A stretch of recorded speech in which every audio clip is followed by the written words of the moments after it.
Hi, I'm Judy Richards, and I'd like to welcome Denise Boles, incumbent Republican candidate for Senate District 10.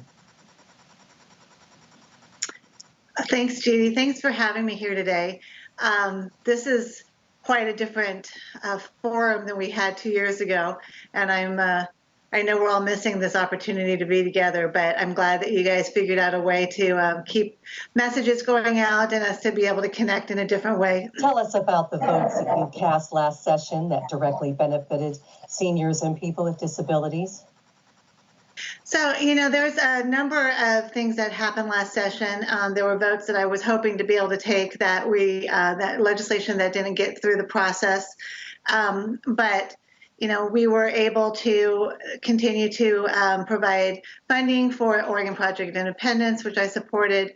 I actually supported a piece of legislation that didn't get through the process that I hope to see back here next round that would look at ways to expand this program to other parts of our communities. I think it's something that is proven, as we all know, to be very, very successful. I also supported things like paid family leave that would help families be able to have some more flexibility to take care of their family members.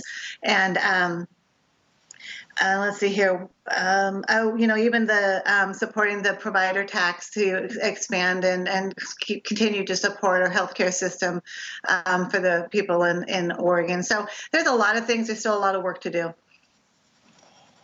Thank you. Oregon Project Independence is a program that keeps seniors and people with disabilities in their own homes, and yet every year proposed funding for OPI is significantly cut. If reelected, how will you ensure this funding continues for this cost-effective program, especially during the anticipated budget shortfalls?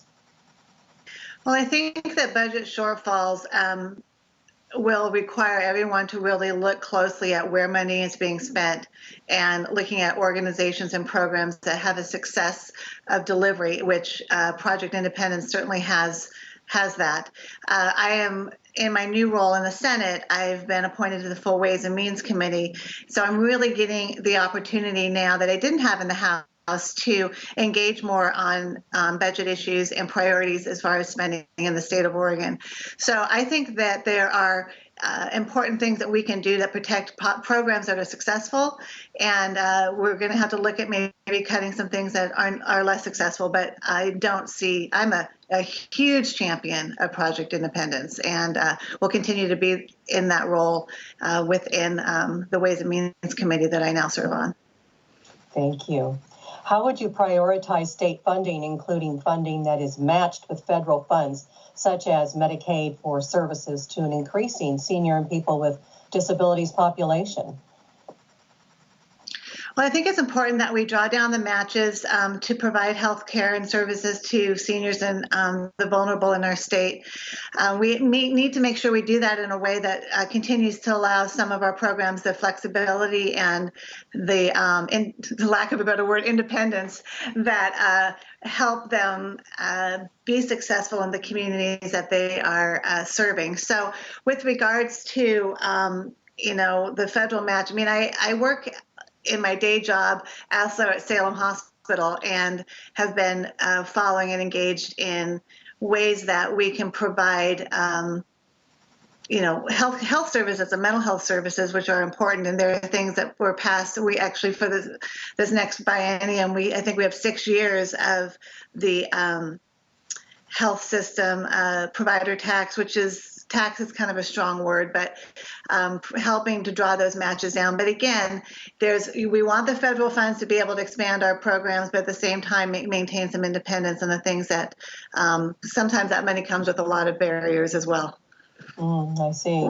During this time of increased risk of homelessness and food insecurities, what will you do on a state level so that seniors and people with disabilities no longer face a lack of accessible, affordable housing and receive appropriate nutrition?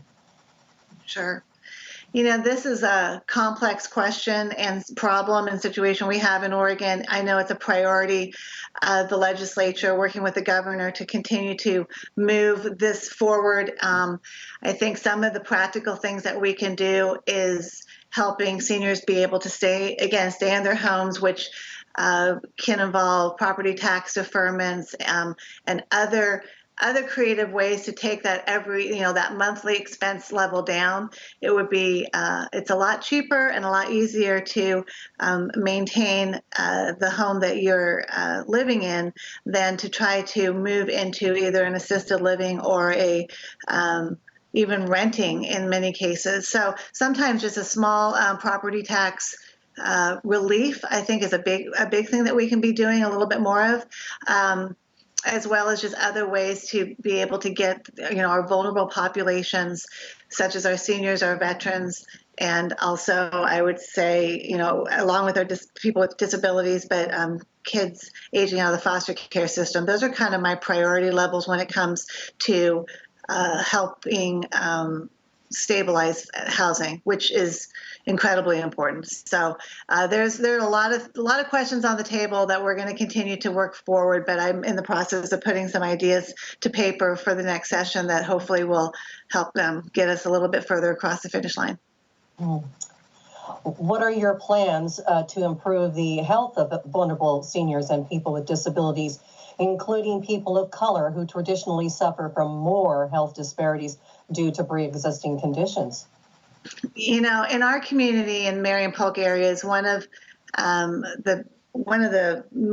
major driver of health is diabetes, and it's also proven to be a vulnerable piece in COVID also of people who are struggling with that. And so there's some initiatives around kind of that population health and helping people be more healthy in their own just in their own homes and such. But one of the things I've noticed, I go to different things within the community, and we have a lot of language barriers when we're talking about giving when there's a translation that occurs from English to a number of different languages that we have here in this community, there's a barrier there because it's not being translated correctly, and so that people are not getting the right translation in order to make the right healthcare choices. And so I think trying to make broader steps in order to meet people where they're at and understanding that these are the things that will help you become more healthy will be a big step. And a lot of that is just a lot of communication that we are getting better at, but we need to get a whole lot better. And to that said, I've worked with Teresa Alonso Leon and trying to address some of these issues in the healthcare arena in particular. So I look forward to continue to make those bridges going forward. Thank you. I want to thank Denyc Boles for her interview today, incumbent Republican candidate for Senate District 10. Thank you, Denyc. Thank you, Judy. Thanks for having me. It was a pleasure. We thank all of you for joining us today as we interviewed Senator Denyc Boles. Thank you. All right. Have a good day. You too now.